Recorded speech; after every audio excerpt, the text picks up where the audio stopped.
बेला तपाईँ सङ्घीय संसद भवन जो विगतमा तत्कालीन राजा वीरेन्द्रको पालामा बनेको संसद भवन तत्कालीन समयमा चीन सरकारले सहयोग गरेर यो अन्तर्राष्ट्रिय सहयोगमा बनेको वीरेन्द्र अन्तर्राष्ट्रिय सम्मेलन केन्द्र पछि 62-63 जब अन्तरिम संविधान लागू भएर अन्तरिम सरकार गठन हुँदा यो संसद भवनका प्रयोग गरिने गरिन्थ्यो। त्यति बेला 601 संयुक्त सरकारका सांसद थिए।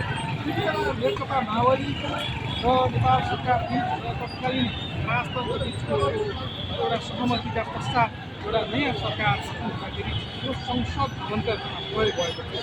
तर हामीले चाहिँ यो गणतन्त्र नेपालमा आइसकेपछि गणतन्त्र पश्चातको यो नेपालको वर्तमान अवस्थामा जेनजी पुस्ता जो 28 वर्ष मुनिको पुस्ताले यति बेला देशमा फरक खालको एउटा विरोध गरेको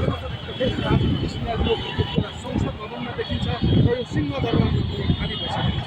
सिंहदरबार यति बेला चलिरहेको छ। संसद भवन यहाँको अगाडि चलिरहेको छ र देशका ठुला संरचनाहरू जो राज्यले वर्षौँसम्म निर्माण गरेको संरचनाहरू अहिले पनि जेनजी पुस्ताको माग र यो एउटा मागका कारण भने नेपालको इतिहासको पहिलो पटक नेपाली युवाहरूले आफ्नो शहादत प्राप्त गरेको यति बेला नेपाल सरकारका प्रधानमन्त्री नेपालका प्रधानमन्त्री केपी शर्मा ओलीले राजीनामा दिएर यति बेला कुनै अज्ञात स्थलमा लुक्नु पर्ने अवस्था छ। त्यत्रो प्रधानमन्त्रीका श्रीमतीको शरीरमा आगजनी गरिएको छ र नेपालका सरकारी समेत र ठुला ठुला निकायहरूमा यति बेला तहस अवस्थामा छ र यति बेला उत्सवको वातावरण पनि छ। एक किसिमको यो नागरिकहरूले फोटो टिकाइरहेका छन्। साना बालबच्चाहरू पनि आएर हिजो संसदमा प्रवेश गर्न अत्याधिक ठुलो तनावको स्थिति बन्यो, त्रासको अवस्थामा थियो र धेरै ठुलो टेन्सनका विषय यो संसदमा प्रवेश गर्न नसक्ने अवस्था थियो भने यति बेला आम नागरिकहरू निर्वाध रूपमा यो संसद भवनमा प्रवेश गरिरहेका छन्। उनीहरूले खुसियाली मनाइरहेका छन्। जसरी देशमा पछिल्लो पटक भ्रष्टाचार बढिरहेको छ, जसरी अव्यवस्था र असुविधाका विभिन्न दावहरू बढिरहेका छन्, नेपालका युवाहरू विदेशमा जाने यति बेला अवस्था छ भने रेमिट्यान्सले देश थामिरहेको छ। विकास निर्माणका संरचनाहरू पनि अगाडि बढ्न सकिरहेका छैनन्। रोजगारीको स्थिति पनि तहस नहसको अवस्था छ।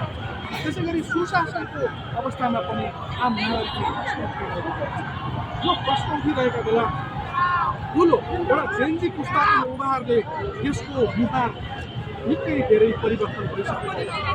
यति बेला ठुला संरचनाहरू ध्वस्त भए पनि आम नागरिकको मनमा कम डरको वातावरण यो वातावरण देख्न सकिन्छ।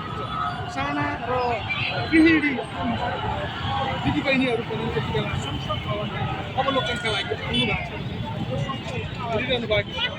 यहाँभित्रको संरचनाको कुरा गर्दाखेरि यहाँ तहस नहसको स्थिति छ। यहाँ अनेक गाडीहरू चलाइएका छन्।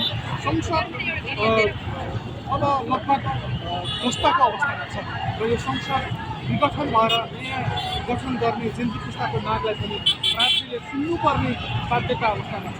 नभए नेपालको वर्षौँदेखि चलिआएको एउटा संसद जो भाडामा चल्दै थियो, हरेक महिना 1 करोडभन्दा धेरै भाडामा यो संसद भवन चलिरहेको थियो।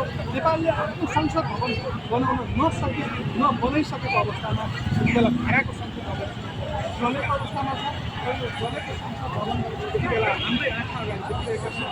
यो संसद भवन नभएर पछिल्लो पटक यस्तो संसद सङ्घीय संसद गरिए पनि यो वीरेन्द्र अन्तर्राष्ट्रिय सम्मेलन केन्द्र हो र यो वीरेन्द्र अन्तर्राष्ट्रिय सम्मेलन केन्द्र यति बेला चलिरहेको छ।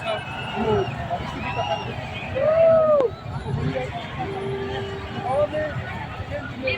जेनजी भवन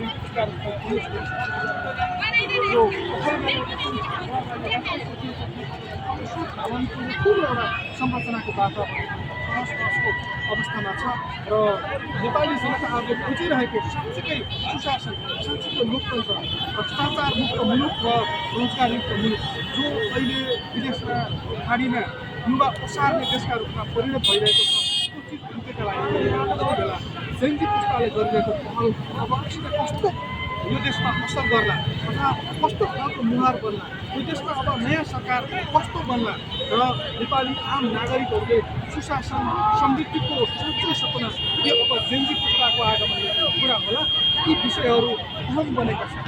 सरकार यति बेला नेपालमा सरकारविहीन अवस्थामा छ, शिक्षितताको अवस्थामा यति बेला अबको व्यवस्था कस्तो हुने, प्रत्यक्ष कार्यकारी हुने कि यहाँ पुरानै संसदीय प्रणालीमा यो देश रहने भन्ने लगायतका विषयमा अब बहस गर्नुपर्ने बेला भएको छ र जेन्जी पुस्ता पनि अब संयमित बन्दै नेपाली नागरिकका लागि र नेपालको समृद्धिका लागि संवेदनशील बन्दै देश निर्माणका लागि अब अगाडि आउनुपर्ने बेला भएको छ र अब सबैले होस नगुमाई संयम नगुमाई अगाडि बढ्नुपर्ने स्थितिको यति बेला अवस्था छ। हस्, धेरैको साथ